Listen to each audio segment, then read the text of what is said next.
Hello, and welcome to the Spectator PM podcast. I'm Luther, joined by Aubrey. How are you today, Aubrey? I am doing well. Excited that it's almost the weekend. Yeah, and I hear that you're taking to violence. You joined the YMCA men's club last week, and now you're into Taekwondo. What's up with that? well, I started Taekwondo in college actually because I was in journalism. I had no clue about self-defense, and so I was like, oh, I should learn self-defense. It turns out Taekwondo is a bit more of an involved sport than just self-defense. So, yeah, but it's been a lot of fun. I found a spot in Columbus, which has been really good because it's like a small like Christian group. And they are into technique, but they are not trying to kill you, which is a nice balance of like you don't need to know 51 steps, but you should know 25. But you don't, It, you're not gonna get away with none. there's always that one guy, and maybe you don't have that one guy, and I'm happy for you if this is the case, but that one guy who just takes it too far, who's a Oh, we little have too serious about it. Yeah. multiples of those. They just don't, they aren't in charge. So Okay, that's good. Yeah, that's when it becomes Fight Club and yeah, it's the people second. start leaving on stretchers. Yep.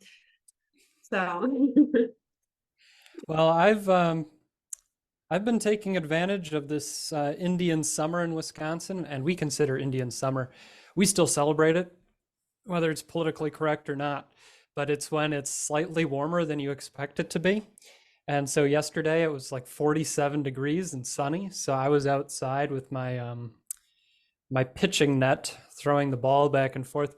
And I realized that my throwing is so slow at this point because I'm an aged, decrepit old man that I didn't even need my baseball net to catch the ball on its return because it was just these soft little pop flies. So I just did old school baseball move with bare hands. And that was a lot of fun, especially when you're thinking on something for a story to get into that sort of Zen place while doing a physical activity. It's pretty great. yeah, Uh, there's a good connection between like the physical and the mental, and like they tend to mesh better.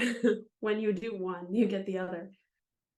oh, definitely. And that's why Dickens, he would walk for 15, 20 miles a day. He Yeah. was a professional ambulator, I think is how John Podhoretz references him. Uh, but he was an observer of people. And of course, in his 15 to 20 miles of walking, he could see every stripe, every creed during that time. Some would say he walked too long and wrote too much, but that's that's a discussion for later in the podcast when we talk about big books. Uh, so, Aubrey, Ohio and Virginia and a couple other elections and votes took place in the past week. Could you catch us up on what's happening there? What happened? Yeah, so not good news as far as Ohio goes, or actually Virginia really. Election night turned out to be kind of a wash. Ohio voted to add a constitutional amendment to the state constitution that says that um, when any individual actually has a right to reproductive health care, including but not limited to abortion. So it's pretty much one of the most radical amendments that could have been added to the Constitution. It doesn't just apply to women, which you could argue is anybody over the age of 18 or 21 or whatever. So it could apply to minors potentially, but we'll have to see how that'll play out in courts. Um, and it could apply to gender, you know, gender changing surgeries rather than just abortions, because that's also technically reproductive health care, I guess now, healthcare in quotes. And yeah, so it's a lot of it was very bad news in Ohio. They also voted in to include marijuana. Yeah, And Aubrey, just to go back real quick, why do you think it is that the pro-life side is losing so consistently on these ballot measures, where I think we're 0 and 7 at this point on ballot measures. Why is it when it comes to direct democracy on the question that we aren't seeing any wins? I think there's a really key thing that a lot of pro-lifers don't want to admit, and it's that we haven't convinced enough people that abortion is actually wrong. Um, as a general, I mean, as a general rule, like for 50 years, Roe v. Wade told women that they have the right to choose whether or not they continue a pregnancy, whether or not they have the life, they let the life within them, come to fruition. And that, when you're told that for 50 years, eventually you start to believe it. And we're 1 year after Dobbs, and I mean, we're not going to undo the effect of Roe v. Wade in 1 year. It's just not going to happen. But at the same time, I think losses like what happened in Ohio are a reminder that actually what needs to be happening is on the ground, we need to be talking to people and at least convincing them, like, I don't know if we're at this point, we're not going to be at a stage, if we're going to be honest, unfortunately, where we're like, oh, we should ban abortion entirely. There's just not enough support for that. But if we can convince people first, like 15 weeks and then 6 weeks and then like gradually move it back, I think that argument's going to get a lot easier to make. We really just have to change people's minds and hearts, and it's going to take people on the ground, people in women's pregnancy centers. I mean, there are a lot of people doing great work there. And Dobbs has given them the ability to do that work better, I think, but I don't think we're at a point where we're not going to reverse Roe v. Wade in 50 years, the effect it's had on the society and on the culture. And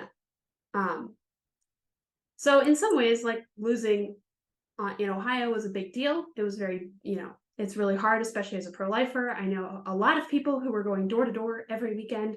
They were doing phone-a-thons several nights a week. They would get pizza and they would call, several hundred people on a phone for 4 hours. And it's really hard for those people to lose an issue like this after talking to so many people. Can the measure be reversed by the same means? Could there be a constitutional amendment in the future that wins 51-49 that protects unborn life at a 15-week mark, a 6-week mark, what have you? I mean, absolutely, there could be. And actually, some people in Ohio, some legislators in Ohio, especially Republicans in the state house, are already talking about introducing something like that for 2024. So they have about 6 weeks to get it on the ballot. My pessimistic side of me is like, we're not going to win it in 2024, probably not in 2025, maybe in 2030 if we're lucky, Yeah, I think right now we're still on whatever you want to call it, this wave of reaction to the Dobbs decision. And I would say that on messaging, the pro-abortion side is winning that debate because people haven't had to think about the abortion issue in so long. Most Americans, where it's always just been at the Supreme Court level, and it is what it is. And it's not a subject that people want to think about and have to consider, because there's some really difficult moral questions there that are, I would argue, unique to abortion. And yeah, I sympathize with those who are doing all this great work in arguing the pro-life side, but seemingly overwhelmed by this reaction to the Dobbs decision that has upended American politics. Although we can debate how large of a wave that is. Yeah, and the marketing thing has been a huge deal. I mean, like in Ohio alone, we know that the pro-abortion vote yes on issue 1 side raised twice as much money as the pro-life side. I mean, and we're talking like an extra, at least twice as much. It's probably more than that.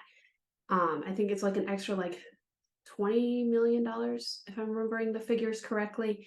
It was kind of insane. And I mean, they were funded by people like the ACLU and George Soros and certain California Democratic organizations. And all of that really added up when it came to ads and what they were able to pay for. So, for instance, for weeks ahead of the vote, my YouTube channel, because I have, in Ohio, I live in Ohio, so it's just like bombarded with these ads that are, I mean, pretty much basically lies. It's like, you're not going to have access to contraception. Well, technically, nothing was going to change about the status quo if issue one failed. So, Yeah, I don't understand why out of state actors, donors can run this sort of stuff in a state question. Like federalism, the idea is that each state, each community, what have you, each polity can decide for itself. But when you have a local school board election that has some multi-billionaire Californian wanting things to go one way or the other because he has a political interest in making American education even more progressive, that strikes me as wrong. And I know it's a speech issue. Like, well, he can say what he wants where he wants. But the localist in me says, yeah, butt out. Like, please go away. Actually, don't please. Just go away. This isn't your debate. And you shouldn't have a voice here because it doesn't affect you, guy from out of state. not only does it not affect you, but your money is affecting other people who do live here in, a huge way. Like the pro-life side simply doesn't have the resources that somebody like, the ACLU or George Soros has. And I'm a lot of not there was out of state funding for the pro-life side. The Susan B. Anthony Society definitely donated quite a bit of money, but there's also a lot of it was in-state funding versus the other side was a ton of it is out of state funding. And Yeah. it and the same thing happened in issue one in August when people voted whether or not to change the Constitution on how the percentage of votes to get an amendment to the Constitution passed. It was whether or not you should do a simple majority or a super majority. And there's millions of dollars of out of state funding there too. And yeah, it's definitely a problem. And I don't think enough people talk about it. So yeah. Yeah, that really chafes my chaps. So then we had the GOP debate, and you said you weren't able to tune in, but you caught a little bit of coverage. What did you see as an observer who didn't tune in? What was making the rounds? What were most Americans seeing when they woke up on, was that Thursday or Friday morning? Thursday morning. Yeah, because it was a Wednesday debate. Honestly, I didn't see a ton about it, which isn't super surprising. I think I actually did write about this in my newsletter on Tuesday. The problem with the GOP debates at this point is that nobody believes that any of those candidates are actually going to win the Republican nomination. And so they're really kind of non-events. The other thing is like there's so many other important things going on in the world right now. I mean, like Israel, the war in Israel, the war in Ukraine is more important. The fact that the government might shut down on November 17th is rather important. Like all of these issues outweigh what's going on in the GOP debate stage. But from what I saw, it looked a little more civil. It looked like people were much more willing to attack Trump, which they kind of needed to be. And it looks honestly, there weren't quite as many of like moderator fails. So apparently the moderator was a bit better. Yeah, it was Lester Holt, another NBC anchor, I forget her name, and Hugh Hewitt, who a lot of credit to Hugh Hewitt. He came prepared, and I just want to give a shout out to conservative journalists. When you actually put some conservatives next to some liberal journalists, we tend to hold our own and look a heck of a lot more objective. And the NBC crew did not do poorly, but Hugh Hewitt did his homework, came prepared, and really grilled each of the candidates. And that was good to see. And I wish we saw more of that for the public to view, where it isn't on a explicitly conservative platform that we're asking these questions, but we're asking them in front of the American people, because conservatives sounded correct. And that's something I credit each of the anchors for, his moderators for asking questions that really matter. So we're talking foreign policy, we're talking debt, we're talking what are you doing about the size of the federal government in a real sense, not a we're going to get rid of every department and we're going to, kick out every bureaucrat and we're just going to have them live in a tent city outside of Washington D.C. and we're going to buy Iceland, although we should. So what was So something that you saw at the debate? Like, what were your big takeaways? Because you actually did watch the whole thing. yeah, so I was blogging about it throughout, and what I caught was that Haley and DeSantis are the real deal. Like they would do well against Biden. They would be as vigorous and as informed as one could hope for of a presidential nominee. I forgot Chris Christie was still in there. I was like, oh, yeah, you're still here. Why? Please go away. And then, of course, Vivek was there. And I really think between the first debate and the third debate, so much has happened overseas where we need serious leadership that his sophomoric brand of right-wing mantras just doesn't land as well. Because I was entertained by him in the first debate, but by the third debate, when there were real questions being asked, it was like, yeah, this guy's a schlub. He's gonna have a TV show somewhere, and good for him. I'll never watch it, but good for him. He's gonna make his money and be part of some corner of the right wing for a long time. So we definitely saw a separation between the real candidates and everybody else. Tim Scott was there. He did better than he's done before, but there was nothing beyond his existence and sounding a little more confident in parts. So I hope he does withdraw in the coming days. He doesn't have a spot in Iowa, New Hampshire, or South Carolina. So I think if he were to back out and throw his support behind Haley, probably his fellow South Carolinian, that might go quite a ways in securing her position as the DeSantis alternative in the Trump alternatives. Yeah, once you got to the end of the debate, you're still like, oh, Trump's out there and he's at 50%. So I might be looking back at this debate in a year and saying we could have had something really good as we're considering the the results of a Trump-Biden election and whatever the outcome of that would be and the chaos that ensues. Because if it is a Trump or Biden election, things are going to go hairy, sideways, and ridiculous, and quite possibly violent. And I hate to assume that to be the case, but for the health of the American Republic, we can't have that from where I'm sitting. But I think it's what we'll get, and maybe we deserve that. So on that cheery mark, we're going to go ahead to what would you say people should keep an eye out for on the site? What should people be reading?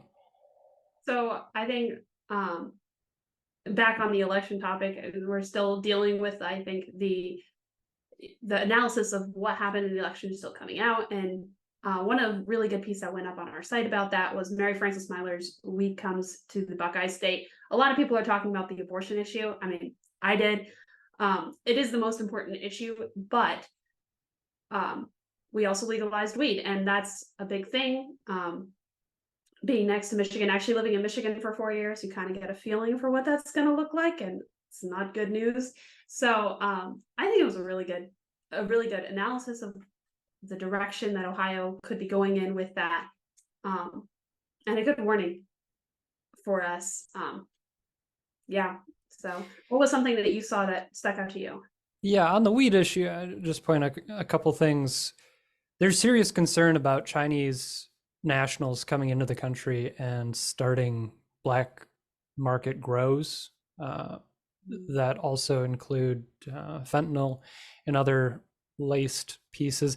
And I thought this was kind of a conspiracy thing, but no, we're busting operations in Maine and other states where there's just something about weed that lends itself to further Chinese infiltration of our country, as well as drug dependency. And these are strains of weed. It is not ditch weed from the 70s or 80s, which has fairly low numbers. This stuff is potent junk. And not only that, but it is ubiquitous, even here in Wisconsin, where it's technically illegal. And this stuff stinks. Like I smoke a pipe 3 times a year, and I like my tobacco. It puts me in touch with Tolkien, C.S. Lewis, and all those other great thinkers and writers. And so I'm not against smoking stuff per se, but this crusade against tobacco at the same time we're pushing something that's even more pungent and vaguely socialist. I don't know. I consider weed the socialist smoke because it just rewards indolence and consumption of things they pretend they don't like. So for all these reasons, I'm against it. But there are all sorts of weed guys who say, "Oh, you just don't know what you're talking about. We've got the greatest stuff ever." Maybe. Good for you. Don't care. My favorite piece this week is so it is Veterans Day, and it's also the Marine Corps' birthday. So for those of you who are of the Corps, enjoy your Crayolas today. Enjoy talking about old Chesty Puller and all that. But Jenna Stocker's May the VFW post never die is just lovely. She goes out and visits a VFW and talks about the men there, the veterans who are more than willing to host you at a VFW or Legion post near you. They are open to the public. Please go in, talk to the guys.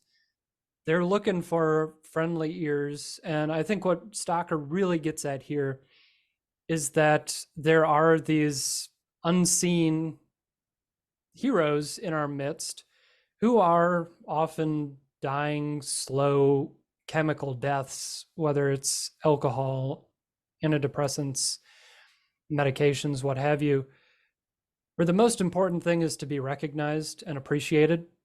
And we talk about deaths of despair, and the veteran suicide rate is obscene, unforgivable, really, for so many of these men and women who are dealing with things that can't be easily quantified.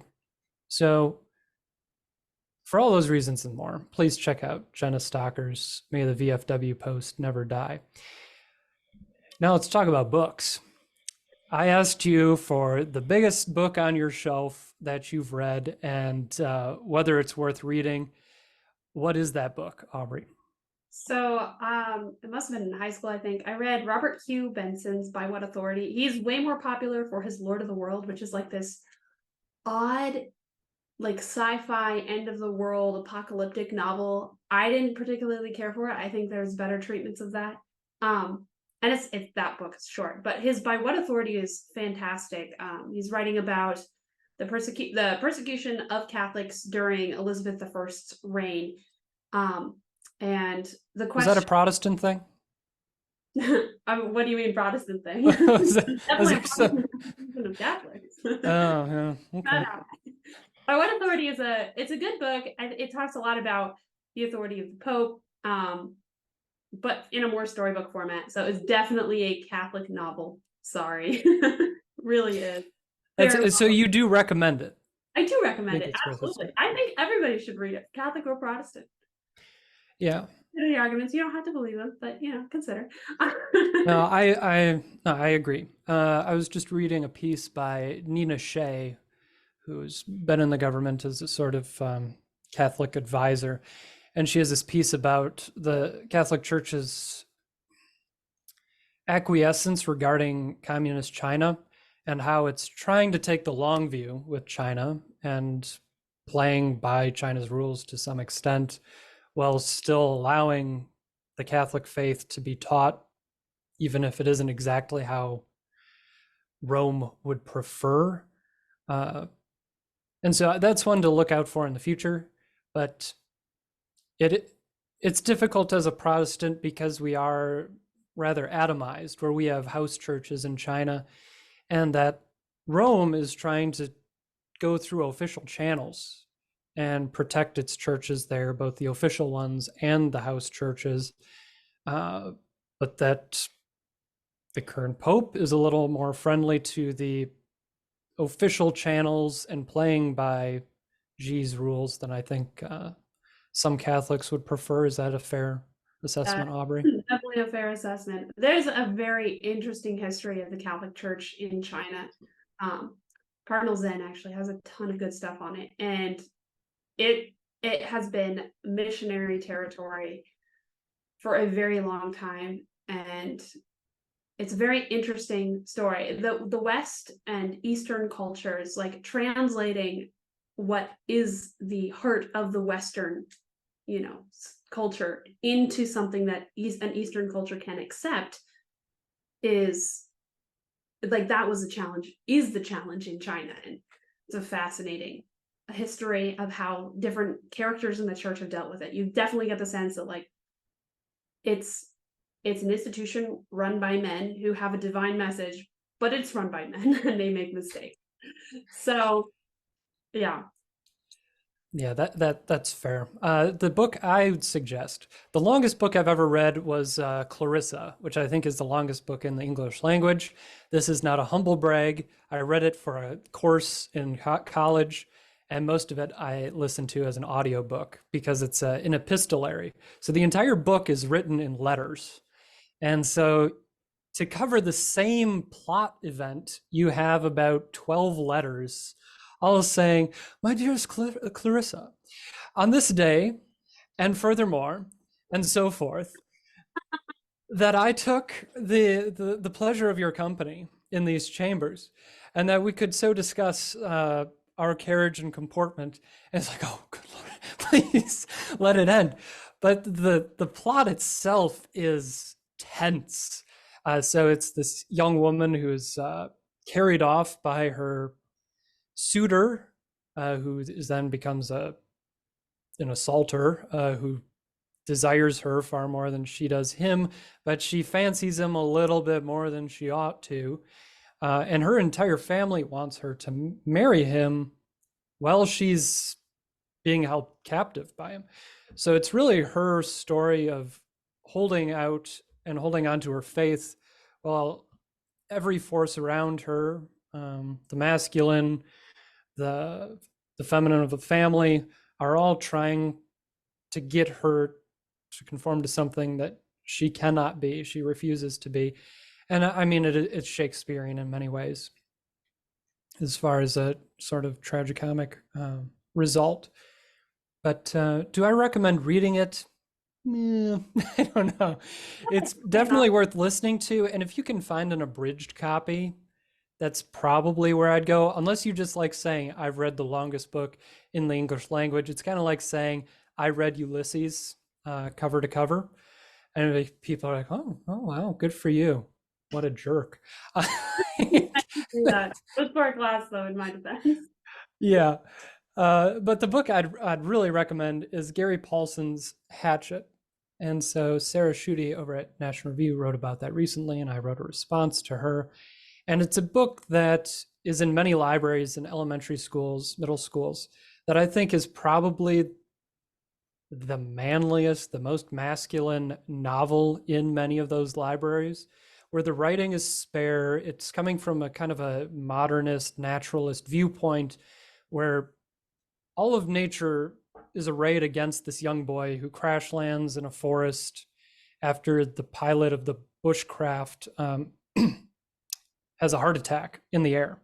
And so he's a kid whose parents are divorced after his mom cheated on his dad and there's a separation.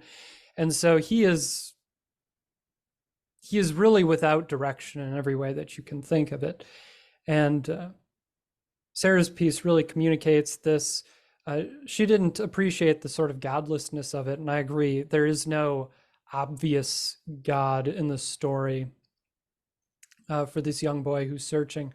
But I do think that if you consider sort of the clockmaker form, the deist view of nature, there is enough there in this sort of perfect creation for the young boy to not only succeed and become a master over his surroundings, but then to also create the means by which he's saved by people searching for him. So there is a form of salvation there, but it is deeply buried. And I think I was charitable to Paulson in my reading of it. But whatever the case, I think it's a book that absolutely has to be in elementary and middle schools. That for a young boy, there's more I remember out of that book than in any other that I read during that period, because of his descriptions of nature, the loneliness for young boys, and just going through these teenage pre-pubescent, pubescent years. It's tough. I know I had my existential crisis at about that age where I truly feared God. I had my Martin Luther moment out on the road. And so it's a book one should read and should buy for young boys and girls in your life. I highly recommend it. Anything else for the good people before we get out of here, Aubrey? I think I just wanted to add to that. I think there's a general lack. This is a longer conversation. We should probably have it another time, but I think there's a general lack of like really good literature that talks about those themes for boys and girls in middle school and high school. And there, I mean, the books do exist.